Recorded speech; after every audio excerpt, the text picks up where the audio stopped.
امام بخاری خود فرماتے ہیں کہ انہوں نے اس صحیح بخاری کو مرتب کرنے میں 16 سال لگائے، اور 16 سال میں انہوں نے اس کتاب صحیح البخاری کو 6 لاکھ احادیث جو امام بخاری کو یاد تھی اور ان کے پاس وہ محفوظ تھی تحریراً، ان 6 لاکھ احادیث میں سے چناؤ کر کے صحیح بخاری کو مرتب کیا۔ اس عدد کو کبھی نہ بھولیے۔ اور امام بخاری نے یہ بات ہر جگہ خود اپنے تلامذہ کو فرمائی، اور جتنے آپ کے تلامذہ جو صحیح بخاری کے روات ہیں، صحیح بخاری کی روایت کرنے والے، جنہوں نے براہ راست امام بخاری سے پڑھا اور آپ سے سماع کیا آپ کی مجالس میں، ان سب کو بتائی تو آپ کے تمام تلامذہ نے یہ بات بلا اختلاف کہی ہے، اور اس کو بعد کے ائمہ نے جیسے ابن صلاح ہیں، خطیب بغدادی ہیں، علامہ ذہبی ہیں، اور علی ھذا القیاس حافظ ابن حجر عسقلانی تک سب نے پھر اس کو بیان کیا سب کتب میں۔ تو 6 لاکھ حدیث میں سے چناؤ کیا اس صحیح بخاری کا، اور جب چناؤ کیا تو اس کا کل عدد جو صحیح بخاری کے اندر آپ نے احادیث درج کی وہ مجموعی طور پہ 7397، اس کو یاد رکھ لیں، ٹوٹل عدد تکرار کے ساتھ، اس میں معلقات اور متابعات شامل نہیں۔ 7397 اگر معلقات اور متابعات بھی جو دلائل کے طور پہ، شواہد کے طور پہ، توابع کے طور پہ، جزواً چھوٹے چھوٹے ٹکڑے حدیث کے آپ لے آئے ہیں ترجمۃ الباب کے اندر، اس کو شامل کر لیں تو 9082 بن جاتا ہے ٹوٹل نمبر۔ اگر پوری احادیث کو لے لیں تو 7397 کا عدد بنتا ہے۔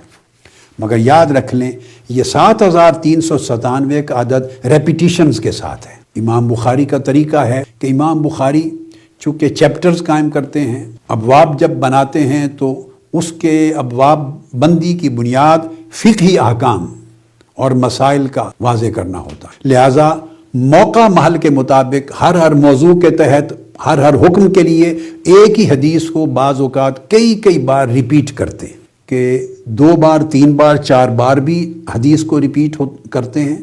10-12 بار بھی بعض اوقات ایک ہی حدیث ریپیٹ ہوتی ہے، اور بعض حدیث 21-22 مرتبہ بھی صحیح بخاری میں ریپیٹڈلی آئی ہے، 21 سے 22 مرتبہ۔ لہٰذا حدیث وہی ہے، کہیں ایک لفظ کا 2 الفاظ کا فرق آ جاتا ہے، کہیں مختصراً لے لیتے ہیں، کہیں پوری تفصیل سے لیتے ہیں، حدیث ایک ہوتی ہے۔ اگر وہ سارے تکرار دور کر دیں، اس کو کہتے ہیں بلا تکرار، ریپیٹیشن سارے ختم کر دیں اور ایک ہی حدیث کو ایک ہی مرتبہ کاؤنٹ کریں، ایک ہی مرتبہ، تو پھر وہ تمام احادیث موصولہ متون کے ساتھ جو آقا علیہ الصلوۃ والسلام کی مرویات ہیں، موصولہ متون تمام احادیث کا، ان کا ٹوٹل نمبر 2761 ہے، 2761، 2761۔ یہ متون موصولہ کے ساتھ احادیث نبوی کا کل نمبر ہے، ٹوٹل نمبر ہے صحیح بخاری میں 2761۔ اب ایک چوتھا عدد بھی بیان کر دیتا ہوں، یہ ہیں احادیث نبوی جو آقا علیہ السلام تک